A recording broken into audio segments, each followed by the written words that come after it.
ឡើងរៀនសូត្រកុំឲ្យដូចតាហត់ណាស់ស្ងួនណាស់ឯងត្រូវរៀនសូត្រឯងចេះអត់បានមានដូចតាទេ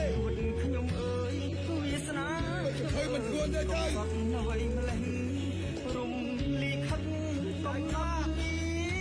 ឲ្យខ្ញុំវេទនី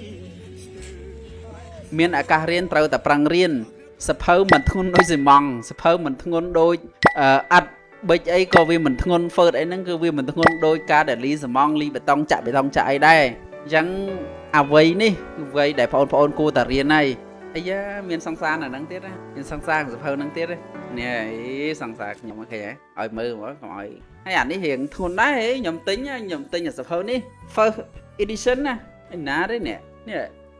ដូចជាគេដាក់ថាខ្ញុំទិញតម្លៃ$30សភៅហ្នឹងហើយ highlight ឲ្យហ្នឹងគឺ highlight ជាងខ្ញុំទៀតតែខ្ញុំទៅ highlight ល្មមហើយឲ្យហ្នឹងក៏ highlight ជាងខ្ញុំទៀតហ្នឹងណាបើខ្ញុំ highlight ល្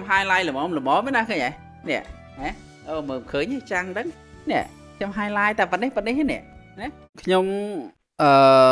ស្ដាយសែននឹងស្ដាយយ៉ាងម៉េចស្ដាយកាលពីក្មេងហ្នឹងអត់បានរៀនច្រើនដូចគេ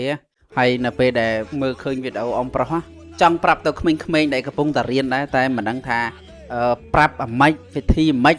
ឬក៏យើងមានវិធីសាស្ត្រអាម៉េចដែលឲ្យក្មេងៗហ្នឹងស្រឡាញ់ការរៀនណាយើងអត់ដឹងថាប្រាប់គាត់របៀបម៉េចយើងរកវិធីប្រាប់អត់ឃើញហើយគ្រូបើគាត់ទៅរៀននៅគ្រូកសលអាចនឹងមានវិធីសាស្ត្រខ្លះដែរក្នុងការបង្រៀនឲ្យក្មេងស្រឡាញ់ការសិក្សាប៉ុន្តែកាលពីខ្ញុំនៅរៀនក៏មិនមែនជាអ្នកដែលចូលចិត្តរៀនអីដែរប៉ុន្តែអ៊ំប្រុសម្នាក់នេះគាត់បាននិយាយថាអូណាមានឱកាសរៀនប្រឹងរៀនទៅណាមានឱកាសរៀនត្រូវតែប្រឹងរៀនសភៅមិនធ្ងន់ដូចស៊ីម៉ង់សភៅមិនធ្ងន់ដូចអត់ប៊ិចអីក៏វាមិនធ្ងន់ហ្វឺតអីហ្នឹងគឺវាមិនធ្ងន់ដូចការដែលលីស៊ីម៉ង់លីបេតុងចាក់អីដែរអញ្ចឹងអ្វីនេះគឺអ្វីដែលបងប្អូនគួរតែរៀនហើយឆ្លៀតពេលបានណារៀននេះរៀននោះបើសារតែយើងឈប់រៀនជំនាញអីហ្នឹងទេយើងទៅរៀនជំនាញណាមួយដែលយើងគិតថាវាអាចសំប្រកបជាមួយយើងមានជំនាញខាងហ្នឹងដូចខ្ញុំអើយរឿងអីនេះចប់ហើយ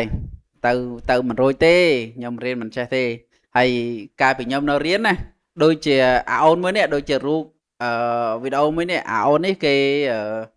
ទៅសាលាហើយទៅសាលាគេគ្រូថាបើមិនចេះទៅគឺគេឲ្យ highlight ហើយ highlight អាអូនហ្នឹងគឺ highlight ជាងខ្ញុំទៀតតែខ្ញុំទៅ highlight ល្មមហើយអាអូនហ្នឹងក៏ highlight ជាងខ្ញុំទៀតហ្នឹងណាបើខ្ញុំ highlight ល្មមណាឃើញហ៎នេះអូមើលឃើញចាំងហ្នឹងនេះខ្ញុំ highlight តែប៉ុណ្នេះនេះណាឃើញអត់ highlight តែបន្តិចហ្នឹងទេហើយអាអូនហ្នឹងម៉ែឡើងពេញសភៅទាំងអស់ហ្មងហើយសភៅខ្ញុំឲ្យតែខ្ញុំបានមើលគឺសិតតែ highlight ទាំងអស់ហ្នឹងសភៅចង់ខ្លាចជាអ្នកមានទៅទិញយកមកអានហើយអានណាអត់មានខ្លាចជាអ្នកមានសោះអានច្រើនដងដែរនេះគេឲ្យអានយ៉ាងតិចណាប្រហែល30ដងហើយអានឡើងរីកស្គួយអស់ហើយសភៅនេះប៉ុន្តែបើយើងអានហើយអត់អនុវត្តមិនវាខ្លាចតែជាអ្នកមានហើយអ្នកមានហ្នឹងយើងចង់មានអីនិយាយមួយម៉ាត់ទេយើងចង់មានអីអញ្ចឹងណាហើយអានេះរៀងធ្ងន់ដែរខ្ញុំទិញអាសភៅនេះ first edition ណាឯណាទេនេះដូចជាគេដាក់ថាខ្ញុំទិញតម្លៃ$30សភៅហ្នឹងហើយឡើងរីកស្គួយអស់ឆេញនេះឃើញហ៎រីកស្គួយអស់ហើយអានឡើងអូមិននិយាយទេអាយ៉ាមានសង្សារនៅហ្នឹងទៀតណាមានសង្សារសភៅហ្នឹងទៀតនេះសង្សារខ្ញុំអូខេឲ្យមើលមកកុំឲ្យហ្នឹងហើយវីដេអូហ្នឹងក៏មិនគ្រាន់តែដឹងថាគួរតែប្រឹងរៀនទៅអូនហើយកុំកិច្ចសាលាអីតែកាលណាតែកិច្ចសាលាដូចអ៊ំប្រុសម្នាក់នេះប្រាប់ហើយអានឃើញទេនៅពេលដែលអ៊ំប្រុសម្នាក់នេះប្រាប់អូនគួរតែចាប់អារម្មណ៍ទៅថាអ្វីដែលគាត់ប្រាប់ហ្នឹងគឺការពិតហើយគឺអញ្ចឹងឯងហើយវីដេអូហ្នឹងមិនតែប៉ុណ្្នឹងទេចាំជួបខ្ញុំវីដេអូក្រោយទៀតអរគុណច្រើនចាំជួបហើយកុំភ្លេចទៅជួយ like share និង follow មួយផងអរគុណ